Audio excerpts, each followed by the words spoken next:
Hey guys, Eric here. I'm going to try doing another one of these reflections episodes. This is basically where I read a little bit of something related to the guitar making world or community. I might read a magazine article or a chapter in one of the many great guitar making books that are out there. And then I go on my morning walk, and as I'm doing right now, and I just share some of my thoughts on what I just read and how it ties into my greater understanding of all things guitar making. And so what I've read today was another chapter of Irvin Samaji's excellent book, The Responsive Guitar. It really is the best book on guitar making out there. I cannot say enough good things about it, honestly.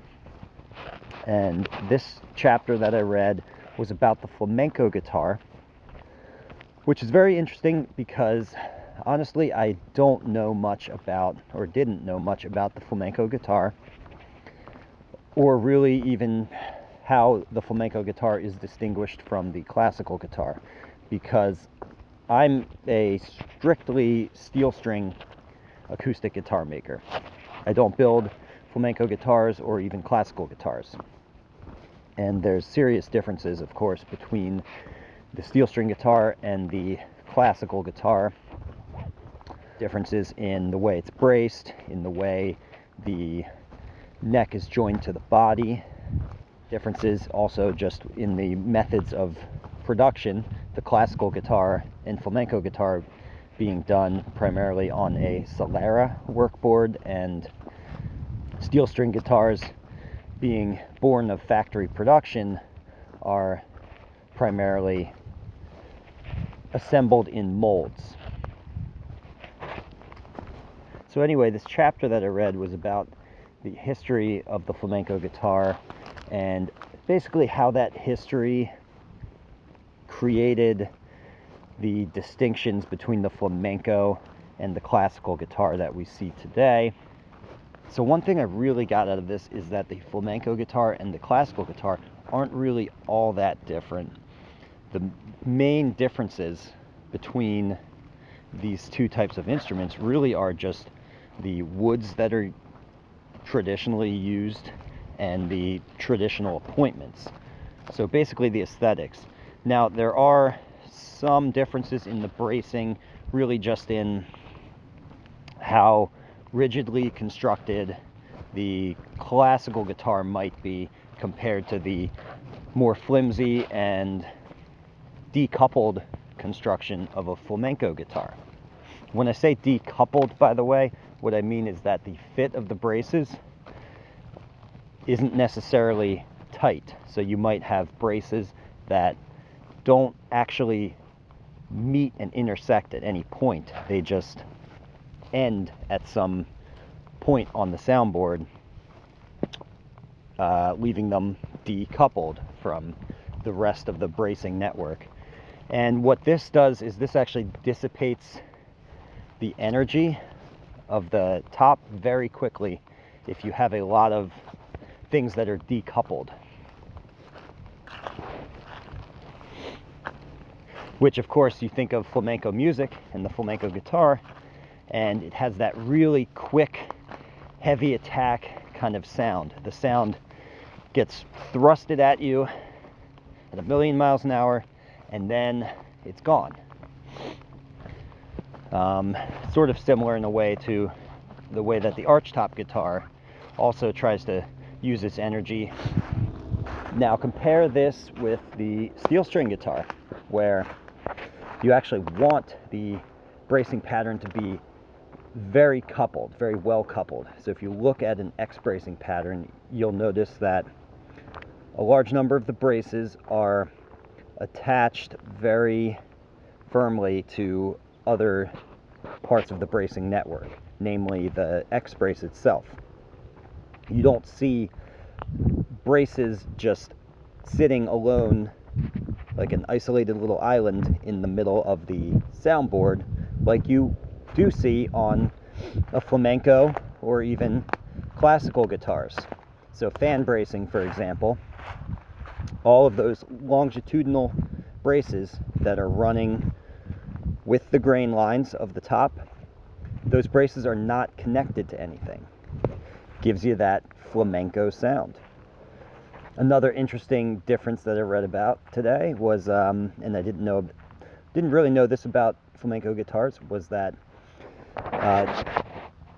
traditionally a flamenco guitar, and this is still somewhat true today, is built from Spanish cypress, and a classical guitar is traditionally built from rosewood.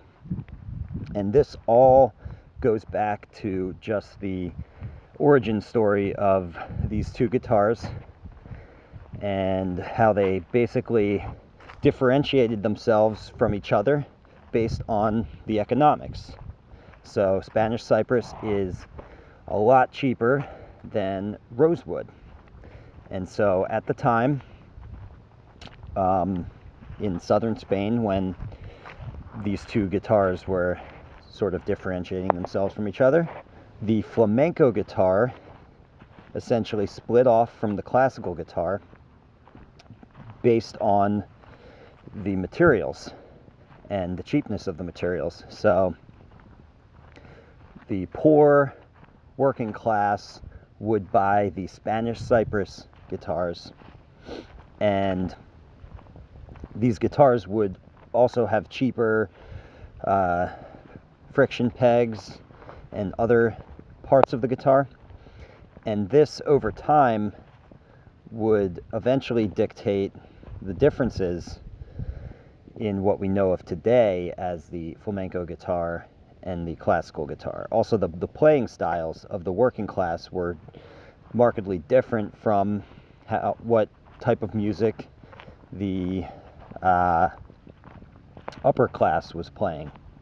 So the upper class would buy these rosewood guitars, and they would play mostly classical music in quiet settings where a soloist is being listened to attentively by a quiet audience.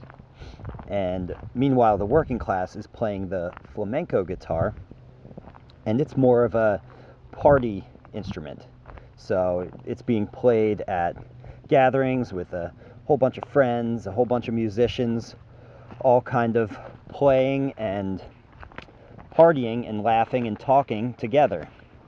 So it's not really an instrument that's meant to be listened to attentively, at least as far as its origins are concerned.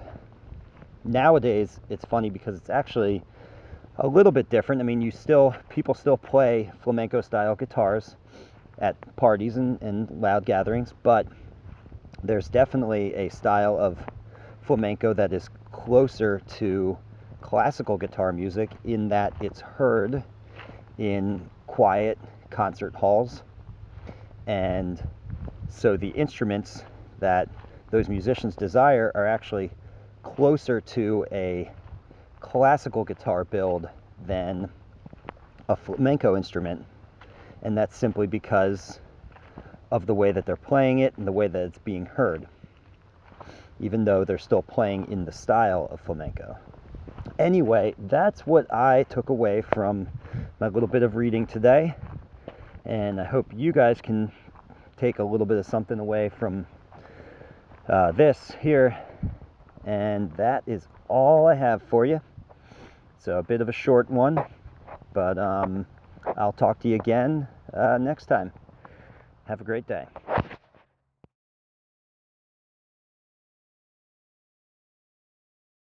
If you learned something here, please give this video a like and subscribe so you can be notified when I release a new DIY guitar making video every Friday. And if you want to really learn more, take one of my structured online courses at ericschaferguitars.com or register for a hands-on guitar building workshop here with me in Burnville, Pennsylvania.